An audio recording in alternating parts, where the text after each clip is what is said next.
By in 2 days, even though by the time this video comes out, it will be out by a long time. But in 2 days, Last of P comes out. I haven't played any Souls like game in my life. I've played a little bit of Dark Souls 1 with by my friend's place, but I just couldn't really get into it back then. This was like when Dark Souls 1 came out, so like I just really couldn't get that much into it. But Last of P, I just think it looks so cool, and I'm like, maybe I'll just give it a shot. I'll give it a try. It looks like a lot of good time. So yeah, and let's hope that a shower curtain is a good time too. I did get spoiled a little bit about this one. I don't know what it's about. I just while I was editing or like making the thumbnails for the previous 10 SCPs, a shower curtain showed up as an image on Google search, which I was very surprised about. And content warning, what? Content warning, this work of fiction involves scenes which depict all the... Oh, okay, yeah, I mean, listen, we're in the SCP Foundation, we know that this shit is weird around here, so don't worry about us. I love how it's like content warning, but it's still considered safe. Don't worry, it's a messed up one, but it's safe. We're all good. As it only exhibits anomalous qualities when spread out, SCP-1602 must remain folded a minimum of 5 times when not undergoing testing. When SCP-1602 is removed from its own container to undergo testing or cleaning, no fewer than 3 personnel are to be in a room with it at any given time. It is currently keep at storage site 49 inside a standard containment locker. Researchers seeking to conduct additional tests involving SCP-1602 must have written approval from a Level 3 staff member before removing the academic containment. Instances of -B are to be terminated by security personnel after researchers have made sufficient notes regarding its behavior. All remains are to be preserved and placed in storage. SCP-1602 during test -3. Yeah? Okay. I wonder if this is like a old original SCP, because like there were many years ago, the pure fear of like, you know, shower curtains, like somebody like behind the shower curtains, that was a huge thing many years ago. That was like trending on the internet for a little while, and it doesn't help that like the song Somebody Watching Me added that extra fear, because like in the song itself that also plays a part in the lyrics, like when I'm in the shower I'm afraid to wash my hair because if I open my eyes and I find someone standing there, correct? So I wonder if this is like written during those times when the whole like idea of like a shower curtains or shower, like just washing your hair and closing your eyes is like it was like terrifying, because like you never know if somebody suddenly stands there or not. But yeah, SCP-1602 is a plastic shower curtain. When spread and placed in a room with a single human subject, SCP-1602 will enter its active state in an extra-dimensional space containing -A. My leg is itchy as hell right now. -A will be generated behind SCP-1602. This phenomenon still occurs even when SCP-1602 is placed against a wall or other solid object. 5 to 30 minutes after activation, a faint light will appear roughly 3 meters behind SCP-1602, casting a silhouette of -A on the back of the curtain. -A will remain stationary for a brief period before drawing back SCP-1602 and approaching the subject. Pre-test counseling sessions conducted with D-class subjects have shown that instances of -A take on forms that are representative of subjects' psychological insecurities. See experiment log. Oh, so it's not always human. Okay, so it could be like a giant spider or a shark or anything like that. I was about to say, like, this sounds almost like Doorman, because Doorman also appears behind shower curtains, because it considers a shower curtain a door. So just saying. But yeah, if it's anything that we are afraid of, then it's not Doorman, or at least it's not similar to Doorman. If an additional party enters the room during this process, -A and any physical trace of its existence will instantly now I'm paranoid that something's around the corner. Great. Will instantly vanish, and also my glasses need to be cleaned.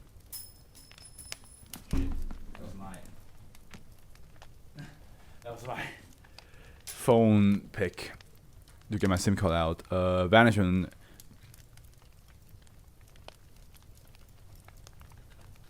it's gone. What? Oh, there it is. Yeah. Sorry about that. Vanish and SCP-1602 will re-enter its dormant state. If left unimpeded, -A will restrain the subject and forcibly pull them behind SCP-1602. That's creepy. Instances of -A have consistently proven capable of outrunning, overpowering, and subduing subjects through non-lethal means. Outrunning, even? That's creepy. Oh my god, I got something in my eyes annoying me. Once the subject has been taken behind SCP-1602, -A will return SCP-1602 to its spread position. SCP-1602 will re-enter its dormant state. There we go. In roughly 10% of tests conducted with D-class personnel, the captured subject re-emerged from behind SCP-1602 unarmed and with no memory of the abduction. In the remaining tests, SCP-1602 spontaneously reactivated 10 to 60 minutes after the subject's disappearance, and an instance of -B was generated. -B are identical to the most recent version of -A. However, they will not disappear when viewed by a person other than the subject. -B can be easily terminated with a standard firearm, even when -B possesses no visible means of animation. Okay. Damn. Okay. SCP-1602 was retrieved on the 1988 from a hotel in South Dakota. During the initial containment mission, Foundation field agents discovered an instance of -B inside a hotel room and presumed it to be an independent anomaly. The instance was designated SCP-1602 and the mission was deemed a success. When Foundation intelligence intercepted a second report of a monster at the same hotel, a more thorough examination of the building was initiated. SCP-1602's actual nature was eventually discovered and its documentation was rewritten. So here we have an experiment log. Test 5. Subject D5.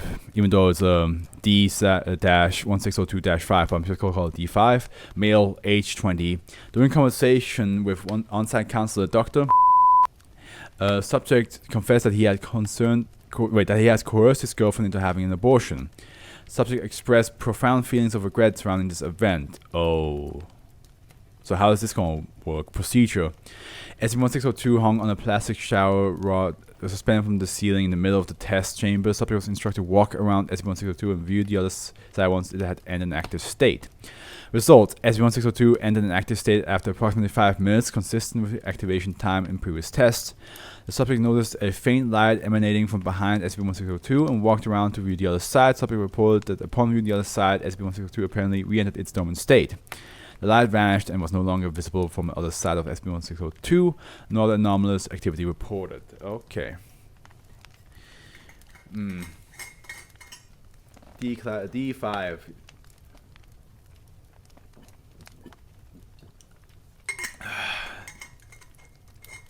Don't coerce anybody. Everybody here, listen. If your partner decides to have a child, and you are not ready for it, first of all, always discuss that beforehand. Always discuss that beforehand. Hey, I'm not ready for a child. I don't think I would be scared to take care of it. I'm at the age where I don't want to take care of one, or I couldn't take care of one.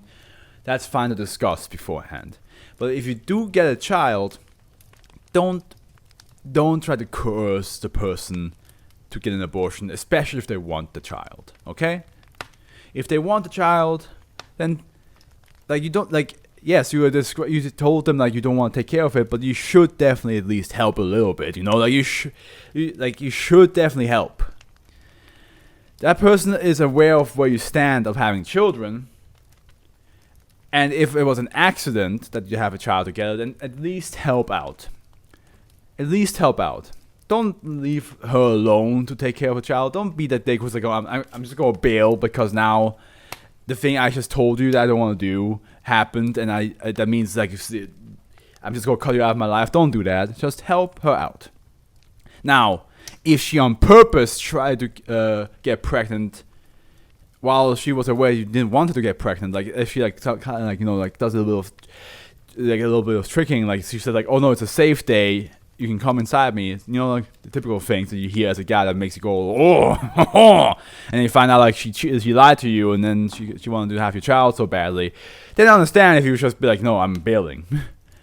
I fully understand, but again, don't coerce somebody into having an abortion if they want a child. Unless again, it's that again, if they tricked you, that's very rough. That's very gray area, right? I think that depends on like how diabolical they were on tricking you, and how much they mean to you and all that stuff. It's abortion is a gray area in general. So I'm not gonna go deep into this discussion. But yeah, like I'm just saying, don't try to force somebody or like argue against somebody to have an abortion. If they mean well. If they meant well to begin with, okay? That's all I'm saying. Test 6.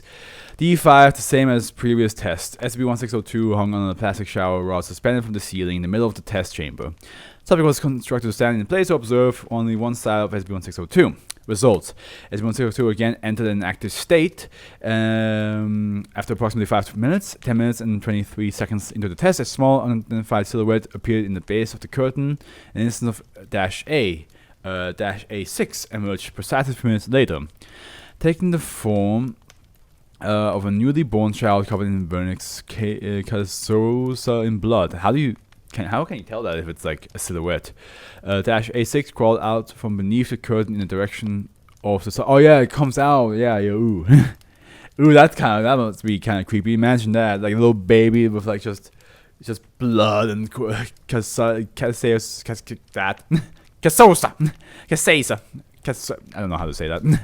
And it's just like run after you, like they fasten you too, even though they're way tall, small. I mean, upon observing -A6, the subject screamed and stumbled backwards, losing balance and collapsing on the floor. Several hundred additional instances of -A6. Several hundred. Why hundreds of them? What, is this Shrek 3? Like just like Shrek opening the. Pardon me. Shrek opening the window and something like a wave of children coming out. Continued to emerge. Many of these were identical to the original instance, although 22% of duplicates still bore umbilical cords. Acting as a group, -A6 converged on the subject. Subject fought back but was overpowered by -A6 and was subsequently dragged behind the curtain, followed by all remaining -A6. A single instance of -B6 emerged after 15 minutes. Autopsy confirmed that its anatomy was consistent with that of a typical infant, although its internal organs were found filled with live maggot.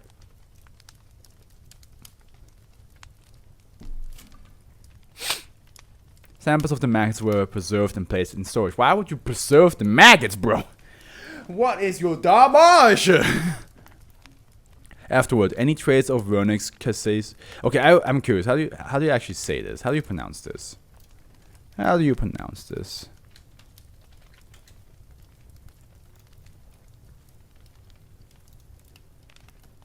Wait, let me I have to do something real quick though. Because I have my oh no, it doesn't matter. Yeah, never mind.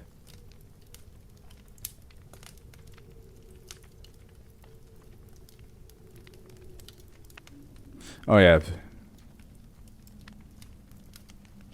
Okay, hold on. Let me. I couldn't hear shit because of the music.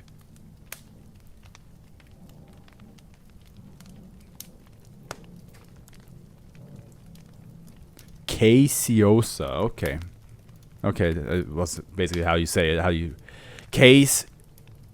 So case, then you say the E again, even though you. Okay, never mind. I get it. I understand. Okay, let me just reduce the music again and go back to Caseosa. Okay, understood.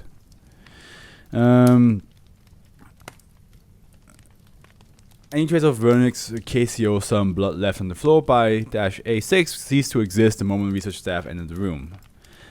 Comments. The presence of multiple instances of -A at one time suggests that -A are entities generated each time SCP-1602 enters an active state, rather than a single entity that assumes different forms. As had been previously theorized, Dr. Lindquist. Test 7. These 6 female, age 33, subject had a history of bulimia and self-image disorders. Oh god. I can see why this got this warning. Like, there's a lot of sensitive topics here. But again, that's kind of what you get used to with the SCP Foundation. Like, there's a lot of things that the SCP Foundation happens or do or explains or describes that can be very sensitive for certain people. SCP-1602 placed in a spread position against the wall of the test chamber with a mild adhesive. Subject exhibited high levels of anxiety and panic upon SCP-1602 entering its active state, repeating the phrase, "I can't do this." This pattern of behavior continued until -A7 appeared behind SCP-1602, at which point the subject began banging on the wall opposite to SCP-1602 while shouting incoherently. -A7 pulled back the curtain, revealing a cavity in a wall that had not previously existed. Pardon. -A7 was identical to the subject in height, skin tone, and hair color, but appeared to possess no muscular tissue whatsoever, with skin stretched directly over its bones and ligaments, lack of musculature notwithstanding. Oh, that's so creepy. And that must be so... Oh, that must be so unnerving to look at with somebody going through bulimia and self-image disorders. Oh no! -A7 still possessed a high level of mobility and strength, grabbing the subject by the ankles and pulling them behind the curtain. No, oh no! I have to... reminder to future Afro, put a warning sign to this video as well when this comes out. This comes out on almost New Year's, if I because I think the 26th is the 1599 and this 1602, so 27, 28, 29. This comes on the 29th of December. Oh god. Ooh. B5 emerged within 5 minutes of the subject's disappearance. It was observed to claw at its own body, jaw fully extended but making no vocalization. Researchers called for termination after 4 minutes of observation. Autopsy deemed unnecessary as B5 had peeled back most of its own skin, confirming its lack of muscle tissue. Retrieval of SCP-1602 showed that the wall to be in the same condition as it had been prior to the test.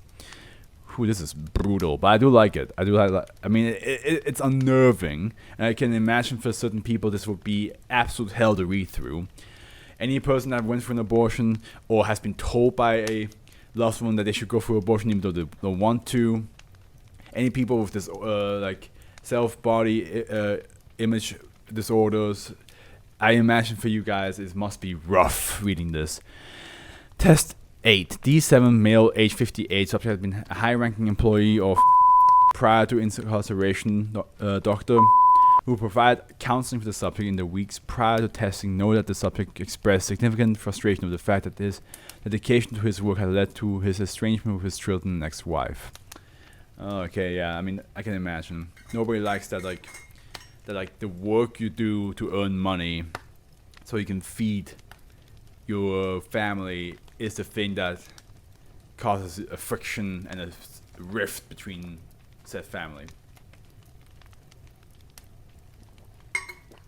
That's definitely the worst. Because you're working so hard to make sure your family can be taken care of, just for that to happen. SCP-1602 placed on the floor in a spread position. Results: SCP-1602's horizontal orientation did not appear to alter its effect. Activation within the standard time frame.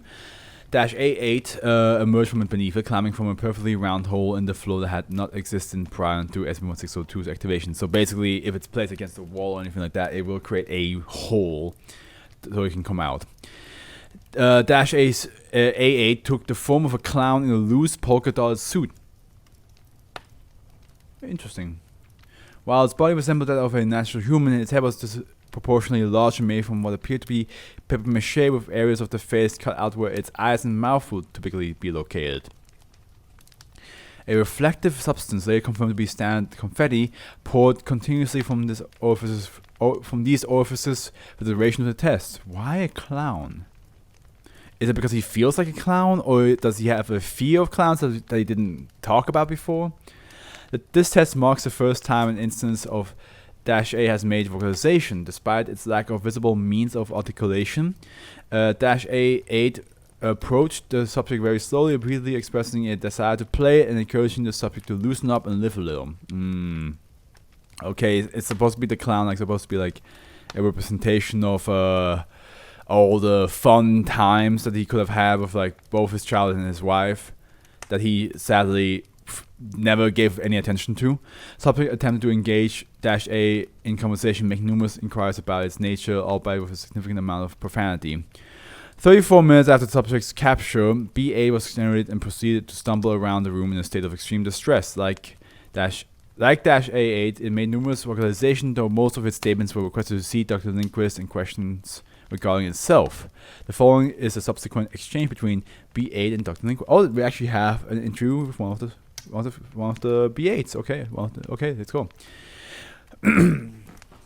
We'll start by confirming your identity. What is your name? Confetti still pouring from its facial orifices. Redacted. What are the names of your children? Redacted. What's happening to me? Please remain calm and answer the questions. Do you have any pets?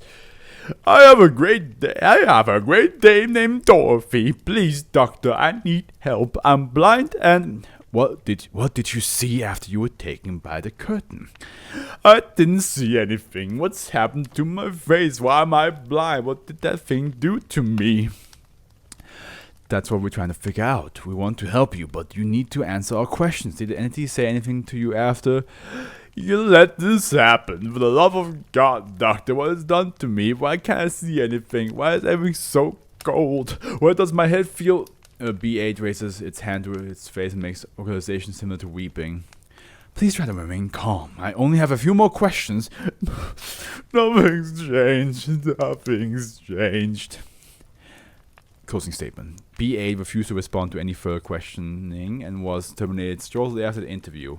It's unknown if D8 was physically transmuted into B8, if the subject consciousness was transferred, or if B8 was impersonating the subject. A small amount of the confetti produced by B8 was placed in storage, and the rest was incinerated. Yeah, so I was about to ask, like, because it wasn't indicated that before, but now that we had one of the -Bs that could actually talk, if that means that the B8s that come out are the subjects that got transformed into the insecurities, which I hope it is the case that they got transformed into the insecurities, because it would be very interesting. It's not just like it's not just one of the -A's pretending to be them. I do hope they become the insecurities, because that would just add this layer of just how messed up this SCP is, you know. Test 11. D21, male, age 46. Subject was uncooperative in counseling sessions, but was found to have a history of impoverishment.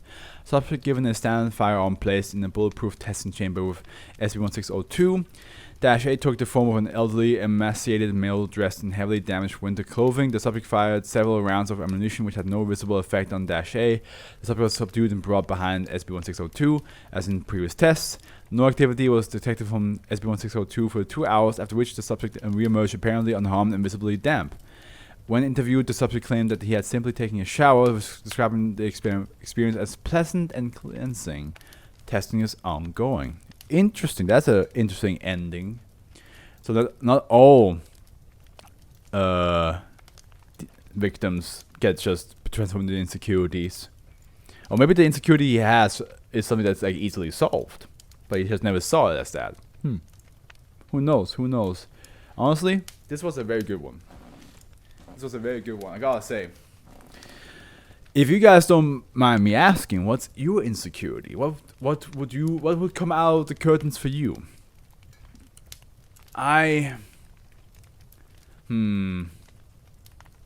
It's hard to think of what my insecurity is. I guess my insecurity is more on the romantic level, right? Because like dating wise, I always struggle. Like I just struggle in general when it comes to women. Even though like a lot of women always tell me you're a great guy and like the next person would be happy to have you. I'm like, yeah, but why is this so tough? Why is it always like, yeah, you're a great guy, but then so like my insecurity probably has to do with something romantic. Like maybe like the idea of like I'm not good enough, right? Maybe like the idea of like I'm not giving enough to get the validation of a romantic partner, something like that, perhaps. Yeah, so I think that would be my insecurities. Like it would be definitely the romantic department. Just the idea of like I'm just not good enough, I'm not doing enough, I'm not giving enough. I think that would be it. Yeah.